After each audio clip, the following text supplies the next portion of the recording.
Dia, meus amigos e minhas amigas do maior complexo de emissoras de rádios do país, aqui é a Rádio Bandeirantes, o veículo mais importante do grupo. Peraí, tem notícia que passa desapercebida, mas notícia é bom para ouvir, né? Notícia não é entretenimento, é informação. Essa notícia que o Edu deu aí, ela é a notícia mais importante do dia. E às vezes você dá a notícia e as pessoas não sacam. Né? Às vezes, até mesmo, na hora do vamos ver, o jornalista, na rapidez e tal, dá a notícia e não percebe a importância da notícia. O Edu chamou a atenção para uma coisa muito, mas muito grave. Porque a gente está navegando em mares revoltos. Não há dúvida disso. A gente está navegando numa tempestade. Qualquer coisa que abale ainda mais a situação do mar, o navio afunda, amigão. Porque você fica aumentando o combustível toda hora, a todo momento. Isso reflete no aumento de preços de alimentos e outras coisas que tais. O sujeito não tem mais condição de rodar no aplicativo, no táxi. O caminhoneiro pagando pedágio e pagando combustível alto, diesel alto, já perde o frete. Toda a nossa vida gira em torno do raio do petróleo. E o interessante é que a base de criação dos carros, né, da invenção dos carros, não era petróleo, não era combustível fóssil. Era o carro a vapor ou o carro elétrico. E a gente está voltando a essa tendência. É que a energia elétrica hoje está muito cara também. E os carros elétricos são abusivos até pelo preço abusivo do imposto que se cobra num carro hoje.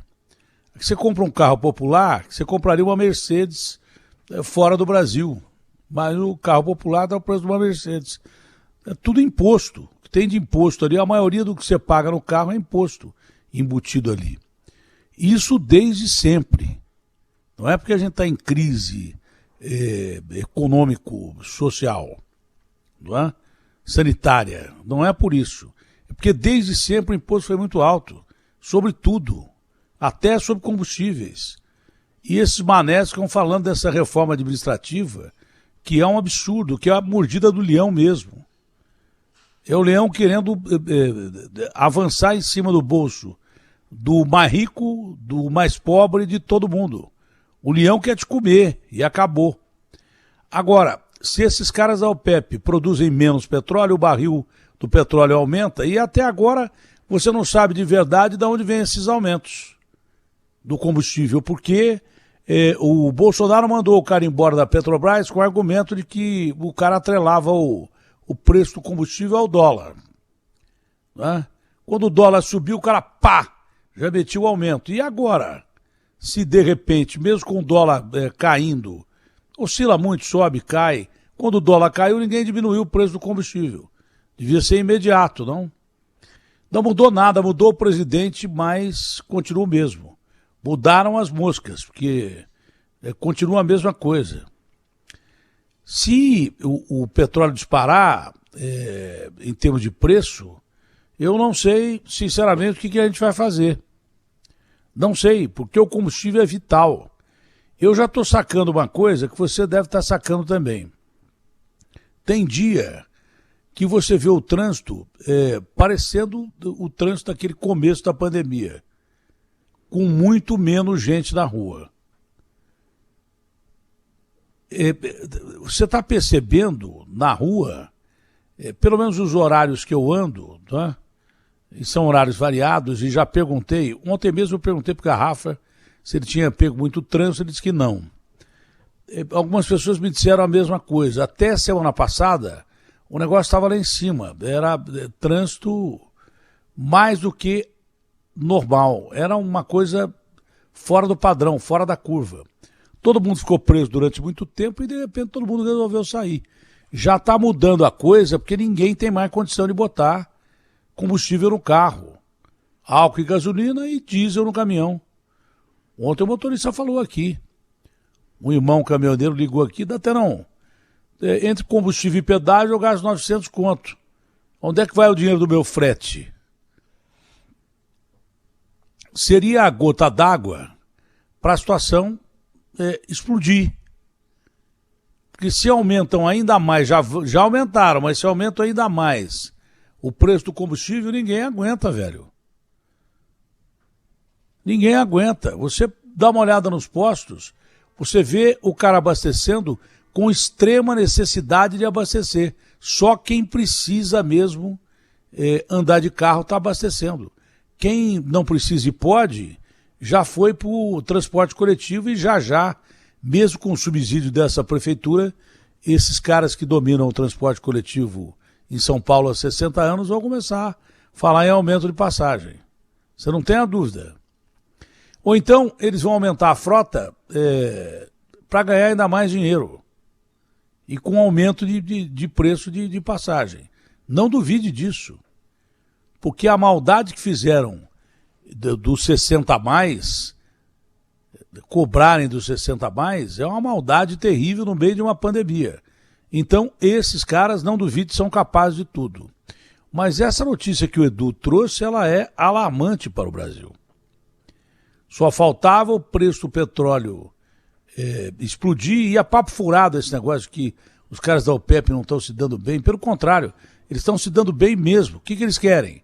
Reduzir a produção de petróleo para o barril subir de preço. Já fizeram isso várias vezes. Por isso que se tivesse a alternativa realmente de você usar carro elétrico ou coisa parecida, tudo bem. Eu não sei por que não... quer dizer, eu sei, né? Por pressão internacional. Mas por que é que o Proálcool não deu certo no Brasil? Eu não entendo. É um combustível confiável, você gasta mais, mas é melhor que você ter gasolina batizada com álcool pagando mais caro. Se o álcool tivesse sido desenvolvido desde o começo, como deveria ser, e o mundo rejeitou porque o mundo usa combustível fóssil, tudo que vem de um país em transição como o nosso, um país em crescimento como o nosso, um país emergente como o nosso, os mais ricos rejeitam. Ah, não pode. Já pensou se der certo a ideia desses caras? O que nós vamos fazer com o petróleo? E quem lucra com o petróleo não é só o grupo da OPEP, dos árabes. Não é. Por exemplo, 5% da economia dos Estados Unidos, do PIB dos Estados Unidos, pertence à Arábia Saudita, produtores de petróleo. Muita gente diz que a guerra do Golfo foi porque o Bush tinha interesse nos campos de petróleo lá do Iraque e do Kuwait. Entendeu? Tinha negócio. E tudo é um grande negócio. Esse é um grande negócio. Sempre é um grande negócio. Esse é o detalhe. Entendeu? Tudo na vida é negócio. Eu não acreditei, juro que eu não acreditei, com mais de 60 anos, com 64 anos de idade, eu não acreditei que fossem transformar a vacina em negócio. Fizeram pior, transformaram em negócio, gerou corrupção, de tanto que foi transformado em negócio, gerou corrupção, e se tem aqui, deve ter tido em todo lugar, e usam vacina descaradamente, Estados Unidos e China, como ponto estratégico. Olha, você mantém o comércio comigo no preço que eu quero, dos alimentos que eu compro de você, do que eu compro de você, minério, porque senão eu não te dou vacina. Entendeu? Então, eu não achei que isso fosse acontecer. Eu achei que a humanidade era de verdade humana. Não é. Não é. Tudo é um grande negócio. Pô, os caras negociam remédio de câncer até outro dia. Os convênios não pagavam o tratamento de câncer oral, que segundo o doutor Fernando Maluf, que me ligou, representa 70% do tratamento de câncer. Pagavam só injetável. Esses convênios, os mesmos, que aumentaram abusivamente o plano de saúde, há uma mensalidade que você não tem condição de pagar. Você não consegue pagar. Se você não tiver empregado, ferrou-se. Quem é que vai pagar plano de saúde? A não ser o cara bilionário, esse paga. Senão, não paga. Não paga. Não consegue pagar. Tá? E eles aumentam ao bel prazer. Por quê? Porque os deputados aumentaram os benefícios do plano de saúde deles, através de lobistas e coisa parecida, em 167%. Aí é fácil. Aí tudo quanto é lei favorável a plano de saúde passa pelo Congresso Nacional. O que não interessa a plano de saúde não passa. Essa lei passou e eu tenho que tirar o chapéu. Por interferência do Lira, que bateu o pé e disse não, tem que pagar tratamento de câncer oral, sim. Foi uma conquista do doutor Fernando Maluf, que ligou para a gente entrou em contato com o Lira, numa entrevista com o Lira eu coloquei esse assunto e o Lira colocou para andar na Câmara e passou, depende da sanção presidencial, mas passou. Entendeu? Então, esses caras de laboratório, esses caras que produzem petróleo, é tudo negócio, é tudo negócio. Agora, se aumentar o barril de petróleo agora, com esses aumentos sucessivos que a equipe econômica permite, nós estamos perdidos. A equipe do Paulo Guedes permite aumento para tudo quanto é lado. Depois vem com esse auxílio emergencial miserável que ninguém quer, mas precisa. Não é? E que deveria ser no mínimo de R$600, no mínimo, para compensar as perdas de campo de trabalho, de emprego no Brasil. Então, é preocupante essa notícia do aumento do petróleo. É por isso que eu digo, esse descontrole de preços no Brasil é assustador. Essa falta de noção da equipe econômica do Paulo Guedes, que pensa de uma maneira absolutamente intelectual e acadêmica, e o mundo não é intelectual nem acadêmico, o mundo é de ratos dividindo cobertor com gente no meio da rua, no centro da maior cidade do país, uma das maiores cidades do planeta. O mundo é de gente fazendo fila com o bebê no colo, num frio desgraçado, para pegar um copinho de sopa, um prato de comida, um rolo de papel higiênico e um pão. Esse é o mundo real. Eu iria sugerir à equipe econômica do governo que passasse um dia em cada grande cidade do país para ver a realidade das ruas, para ver o que é que o povo está sentindo, para ver o cara que pegou o táxi às 4 horas da manhã, e ele deve estar me ouvindo agora, tá? E deve ser a maioria, e falou assim, pô, será que eu vou fazer dinheiro para pagar a primeira corrida, para pagar a segunda, para depois pagar a terceira, para chegar com R$40 em casa se eu chegar? Ou eu estou errado no que eu estou falando aqui? O caminhoneiro contando direitinho o dinheiro para ver se vai dar para pagar o pedágio e se vai compensar o frete e se vai colocar o diesel. Será que tem caminhoneiro que já está colocando a quantia exata de diesel que precisa para rodar e fazendo como a gente sempre fez, desde moleque? Aliás, eu tive carro só com 22 anos de idade, que não tinha dinheiro para comprar carro. Mas eu andava no carro, às vezes nem funcionava o mostrador da bomba de gasolina. Eu tinha que calcular, mas eu botava o mínimo de grana para chegar onde eu queria chegar, e às vezes dava a tal pane seca, né? Que custou o campeonato a muita gente, mas custa o campeonato da vida para muito cidadão que para hoje com o carro sem gasolina, sem álcool, no meio da rua, e se parar, de repente, num lugar ermo, pode até perder a vida, porque o mundo está muito inseguro. Então, meu amigo, se você permite essas barbaridades de aumento de preço, sem que haja necessidade real de aumento de preço, quando vem uma crise do petróleo, como é que você vai se virar com o combustível? E aí? Já está abusivo o preço que você paga na bomba. Repito, muita gente não tem condição mais de usar carro. Muita gente já não consegue mais usar carro. Aquela história de dividir carro, que muita gente fez isso durante a crise de petróleo, não dá mais, porque você não pode lotar carro com vizinhos, com parentes, porque você pode pegar o coronavírus. E não se iludam, hein? Eu estou dizendo, falei aqui ontem que a Catalunha, que é uma parte importante da Espanha, tão importante que se julga mais importante do que é, e quer se separar da Espanha, já está começando a fechar de novo, porque os casos cresceram. Hoje, acabei de ler no Le Parisien, jornal lá da França, de Paris, que 29% de aumento em 11 províncias parisienses.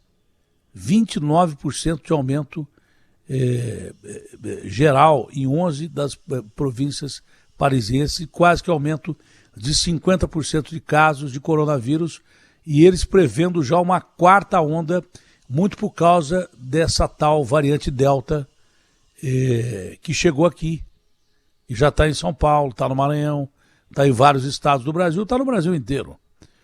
Pô, mas é óbvio que tinha que chegar.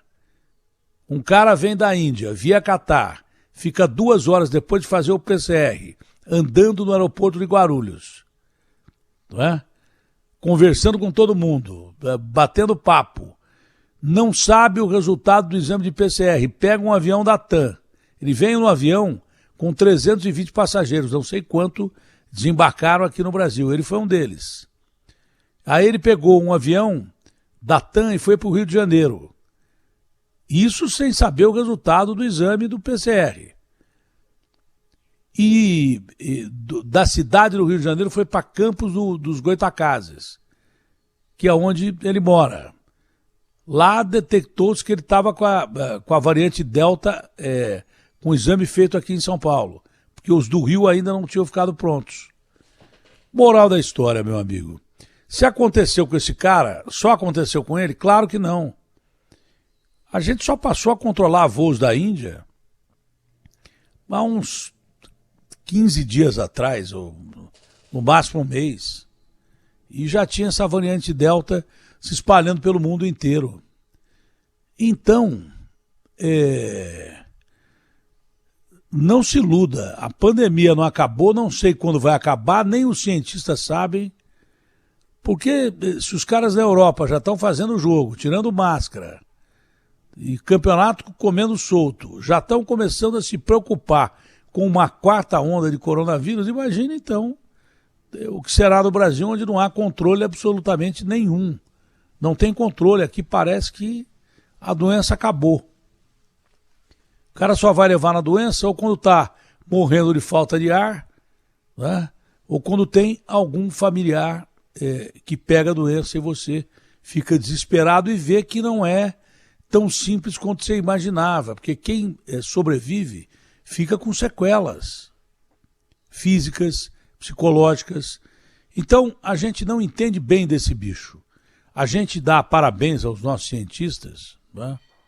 Além de médicos, enfermeiros, gente de hospital, mas aos cientistas que conseguiram desenvolver vacinas em um ano, ou menos até. Quando uma vacina você demora 14 anos para desenvolver, outras você não consegue. A AIDS é um vírus. Só agora estão conseguindo uma vacina que parece ser eficaz contra a AIDS. Parece, 40 anos depois. Então, ninguém tem certeza desse bicho. Agora, uma coisa é certeza. Nós controlamos mal a pandemia, nós administramos mal a pandemia. Desde o início houve arroubos por parte de autoridades que não deveriam ter tido esses arroubos, dizendo que, olha, isso aí vai passar logo, isso aí não vai matar ninguém e tal. Mentira! Matou gente pra caramba, 500 mil de pessoas. Mas também, por outro lado, a gente devia saber que esse negócio veio para ficar e devia ter tido um controle maior dos setores econômicos. Quebrou a economia, morreu gente pra caramba e tem gente morrendo de fome agora quando não morre da pandemia sanitária, da crise sanitária, da doença. Aí você fala, mas os hospitais têm menos internação e menos leitos. Sim, mas nas ruas tem gente morrendo de fome pra caramba. Porque fecharam tudo, acharam que fechar tudo ia dar certo e morreu gente pra caramba. Agora a gente já aprendeu que vai ter que conviver mesmo com vacina. Na França estão desesperados para pedir para que os caras vão tomar vacina, quem não tomou porque a pandemia está voltando. Aqui não tem vacina. Aqui o problema é que não tem vacina. Lá eles têm vacina e estão pedindo para os caras irem tomar a vacina. Aqui a gente não tem vacina. E tem gente que não acredita mais na doença, porque ela é desmoralizada todo dia, e não toma vacina. Entendeu? Mas, por outro lado, se houvesse o sentido de que a gente vai ter que conviver, mesmo com a vacina, com essa doença, que é letal, e quando ela é letal, em muitos casos deixa sequelas e graves, que necessitam especificamente de tratamento, não é? Nós vamos ter que conviver com esse bicho. Porque por melhor que agora eu quero a vacina da Pfizer. Eu vou escolher a vacina da Pfizer. Não, eu quero a Moderna e tal. Já vimos que não adianta mais. Porque essas variantes podem tornar qualquer vacina ou inócua ou que não tenha a mesma aplicação efetiva que teria contra a mutação já do Covid-19, que é uma mutação de uma série de coronavírus que tem por aí. E que deve ter surgido mesmo em laboratório, e que deve ter escapado mesmo de laboratório. De propósito, não sei, não posso dizer isso. Tem gente que acredita que seja. O presidente Biden dos Estados Unidos acha que a China fez de propósito. Senadores acham que, lá nos Estados Unidos, acham que a China fez de propósito. Eu não sei. O Biden deve ter mais informação do que eu. Tem um baita serviço secreto, mas não me interessa. Escapou de um laboratório, escapou da China.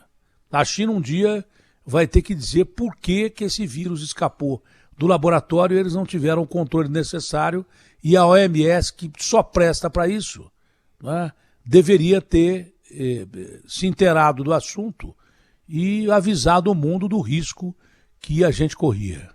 Um dia China e OMS vão ter que explicar isso direitinho, porque a situação é gravíssima. Então o que eu digo é que se a gente tivesse desde o começo, eu falei no começo, primeiro eu avisei, falei, essa história de carnaval aqui é um suicídio, e foi. E muita gente que se diz da tecnologia e da ciência foi sambar no carnaval. Tem imagem dos caras sambando no carnaval aí. Vamos botar 55 milhões de pessoas aqui, na rua em São Paulo, 20 no Rio. Em Salvador já temos até 22 foliões na rua. Olha os blocos, é carnaval de bloco. Eu disse, peraí, tem uma epidemia, porque ainda era epidemia. Na Ásia e na Europa, começou nos Estados Unidos, e a gente vai deixar esse bicho entrar aqui, com carnaval na rua,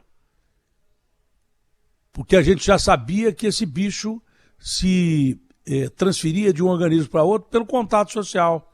Aí você bota a gente no carnaval de rua, você não viu o chão do helicóptero aqui em São Paulo, de tanta gente que tinha na rua, no Rio, Salvador, Recife, Manaus, no Brasil inteiro, Fortaleza. E vamos sambar. E agora o prefeito quer carnaval de novo e Réveillon. Os caras estão falando em quarta onda já na Europa, e o prefeito fala em carnaval e Réveillon, é piada, não. Aí é brincadeira. Mas a gente devia ter percebido que a gente deveria conviver com esse vírus por muito tempo e vai ter que conviver. Porque as ondas vão se repetir e as vacinas vão sendo ultrapassadas, como a vacina da gripe que você toma todo ano, ela tem que ser adaptada ao vírus. Só que a gripe, na maioria das vezes, não é letal, mata pra caramba a gripe. A gripe comum mata pra caramba, você que não sabe, mas mata pra caramba. Então, essa é uma gripe mais do que letal. É muito letal. E nós vamos ter que conviver com esse bicho. Não sei quanto tempo. Se a gente tivesse sacado isso lá atrás, poderia ter feito um equilíbrio entre a política econômica, de como fazer na economia, e o distanciamento social. Poderia ter adotado, que só depois descobriu-se que o uso de máscara é fundamental. Quando não tem vacina, então, que é o caso do Brasil, é mais do que fundamental. Mas as pessoas relaxaram. Eu vou dizer uma coisa, não é só por influência do presidente da República, que sempre foi negacionista, não é só por influência dele, não. É que você relaxa mesmo normalmente, depois de tanto tempo. Ele é muito culpado por ser negacionista, claro. Mas outros caras que meteram o pau nele fizeram as eleições para eleger os seus prefeitos, fizeram campanha. Aqui no estado da ciência e da tecnologia, onde mais morre gente, tinha gente na rua pra caramba fazendo campanha para todo mundo. Ou eu estou errado? O Dória primeiro fechou aqui, todo mundo fechado, né? Depois, quando precisava fechar, ele abriu. Aí o comitê de coronavírus, fecha aí que a coisa tá feia. Não, aí eu não vou eleger o Covas. Elegeu o Covas, no outro dia ele pegou o avião, foi para Miami, levou um cacete e voltou. Não adiantou nada, porque outro dia ele estava no hotel do Rio de Janeiro, com a pandemia em pleno andamento, com São Paulo, onde mais morre gente, morrendo gente pra caramba. São Paulo, onde mais morre gente do Brasil e talvez do mundo. Ele foi tomar sol numa piscina de um hotel no Rio de Janeiro, com um monte de gente do lado. Quer dizer, e não é só o Dória. Muitos governadores fizeram isso durante as eleições. Então, nada colaborou para que a coisa desse certo no Brasil. Não é à toa que aqui é onde mais morre gente, onde mais tem contaminados. E o negócio não acaba. Vocês precisam entender que o negócio não acabou. Nós temos que conviver com isso. Mas não podemos parar a economia de novo porque já quebraram tudo. Quebraram tudo. O que não podem permitir é esse descontrole geral de preços, principalmente de combustível, que o combustível aumentando, principalmente o diesel, arrebenta com tudo. A gasolina também. Porque o médico que pega o carro vai ter que botar a gasolina mais caro e vai cobrar a consulta mais cara. Vai chegar um ponto que não vai adiantar mais o cara aumentar o preço do serviço, porque não vai ter paciente o médico. Basta pegar a feira livre. Você chegava na feira livre e se olhava de uma determinada perspectiva e não via o fundo da feira. Porque tinha gente pra caramba. As pessoas iam lá comprar, comer o pastel do chinês. Hoje não dá para fazer isso mais. Então você vê a feira, mesmo na hora da xepa, lá no final, com as bancas lotadas, com o coitado do feirante não conseguindo vender nada, e ele fala, eu não posso vender mais barato do que eu já estou vendendo, porque senão quem passa fome sou eu. Pelo menos eu levo para casa isso aqui e vou comer. Então, quando a gente vê o fundo da feira, é porque a gente está no fundo do poço. E olha, que eu nem sei onde é o fundo do poço. Pode ser muito pior do que esse que a gente já está. Um país sem emprego, sem saúde, com a economia travada, quebraram lojas de shopping, lojas de rua, lojas centenárias de família, quebraram tudo. Porque, vamos pegar aqui em São Paulo, por exemplo, não teve moleza, ninguém aliviou IPTU, ninguém aliviou conta de luz. Essa Enel, pelo contrário, fez conta por média e subiu a energia elétrica de uma forma insuportável que ninguém consegue pagar. E agora estão chamando para renegociar. Renegociar o quê, mané? Anistia o que já foi para trás, vocês ganharam dinheiro pra caramba. Não precisa cobrar a conta de luz que vocês não receberam. Quem não pagou não tinha como pagar e hoje tem menos ainda como pagar. Vocês ganharam bilhões aqui. Vocês aceitam multas milionárias aí do Procon porque vale a pena pagar 10 milhões, enganar o povo e cobrar mais caro. Porque vocês ganham bilhões em cima de 10 milhões. Então para que chamar o cara para renegociar? Põe na conta, você tem que perder também, o Enel. Anistia quem não pagou conta de luz. Vivemos num país onde não há casa, 60 mil moradores de rua em São Paulo, com a mão estendida, com pelo menos 20 bebês com menos de um ano, morrendo de frio e de fome, famílias inteiras jogadas na rua, microempresários que quebraram jogados na rua com a família inteirinha, morando em barracas. Outro dia tinha um cara morando num ônibus velho, e daí por diante. Então, eu não sei realmente qual é o fundo do poço. Mas para passar do fundo do poço e chegar no inferno, porque o poço é para baixo, sempre foi, eu nunca vi poço para cima. Se você vê, você me avisa. Porque do jeito que tem coisa diferente no Brasil, é capaz de aparecer um poço para cima. Mas o poço é para baixo. Debaixo do poço tem o inferno. Né? Para chegar no inferno, só falta disparar o preço do petróleo.